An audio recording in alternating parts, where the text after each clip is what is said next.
البنات ان شاء الله كامل تكونوا بخير. حبيت نشارك معاكم الكوموند اللي جاتني مع الوصفات بالتفصيل. انا الفيديو هذه راني قسمتها على زوج لانها جات طويلة بزاف. اذا الجزء الاول راح نحط لكم وصفة تاع العسيلة والقريوش والمشوك.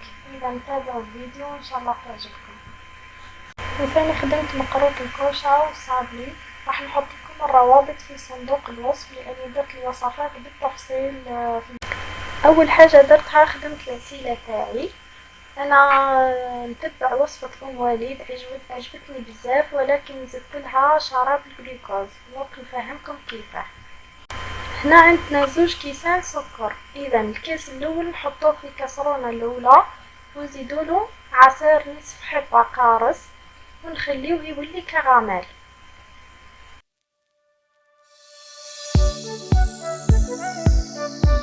والثانية نحطو فيها كاس ثاني تاع سكر وكاس ماء ونخليهم يغليو.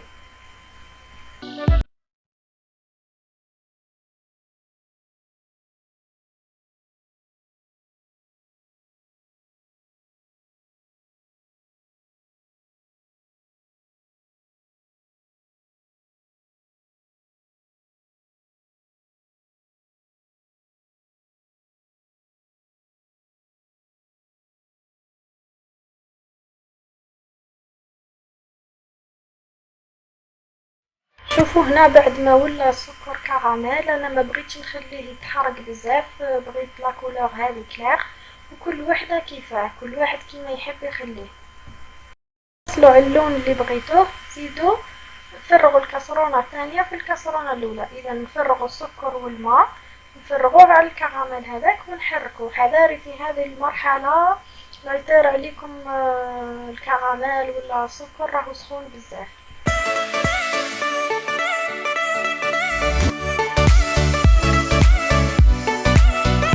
نخليهم يغليو مع بعضهم ومع التحريك، وكي يغليو شوية نزيدو لهم شراب جلوكوز. انا زدت حوالي ملعقتين ولا ثلاثة على حساب كيما تبغيو، خاطر هنا في فرنسا يتباع غير هذا شراب الجلوكوز وهذا ماهوش مليح ميديرلناش لي كاطو تاعنا.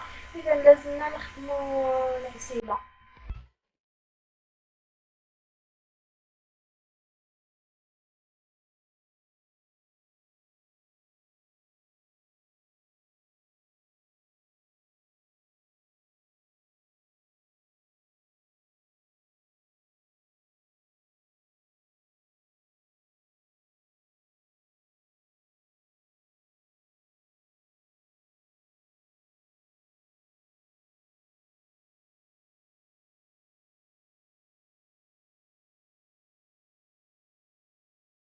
برك راح نبدا بوصفة المشوك.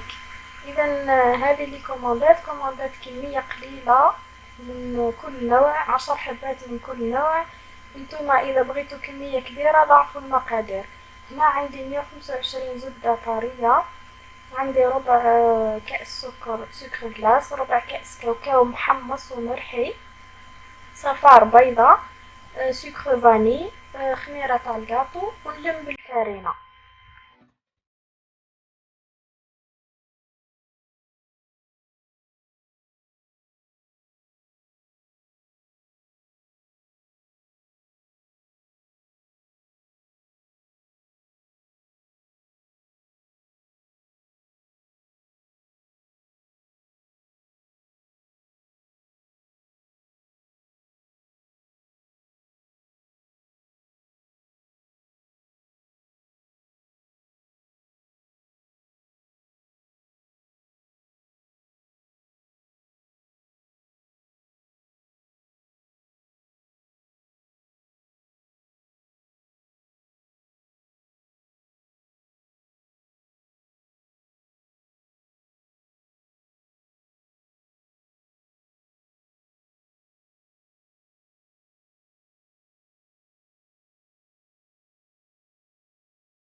بعد ما يطيب الجاتو تاعي وهو سخون نفرغ له العسل، ملعقة كبيرة ولا ملعقة ونصف على حساب، ويخليه يتشرب، ومن بعد إذا خصو نزيدولو شوية عسل.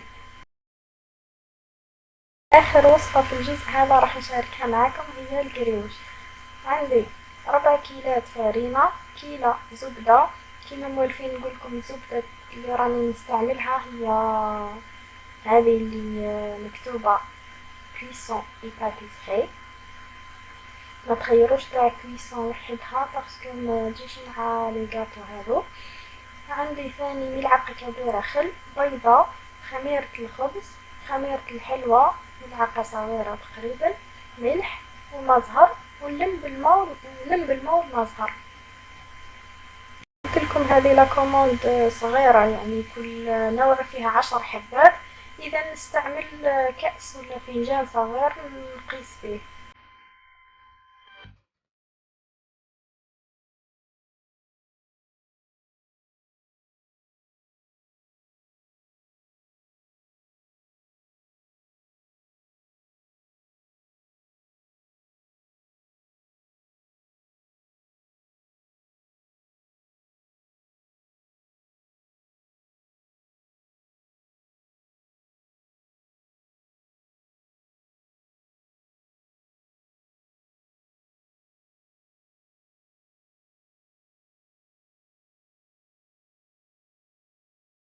نلمو كامل المكونات ونعجنوها مليح ونغطوها ونخليوها تريح 10 إلى 15 دقيقة.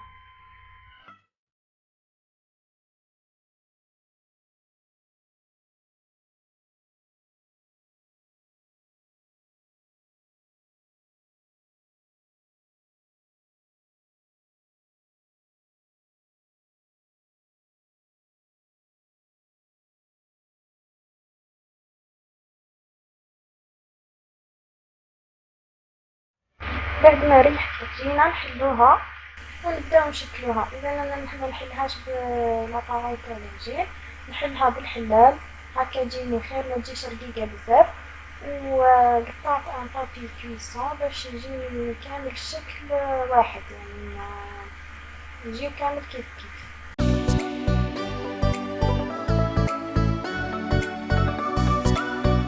نبدا ندير الخطوط، أنا درت 7 وكاين اللي يدير 14.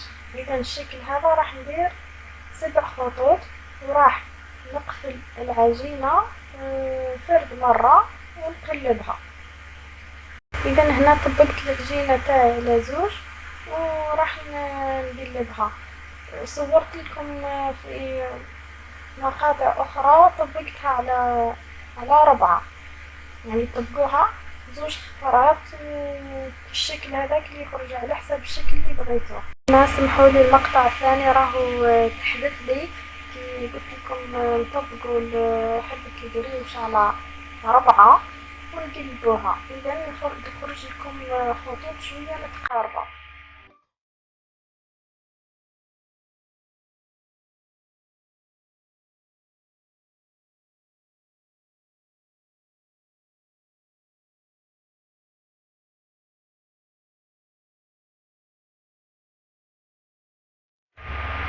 كما قلت لكم تحدث لي المقطع اللي كنت نقلي فيه ثاني القريوش.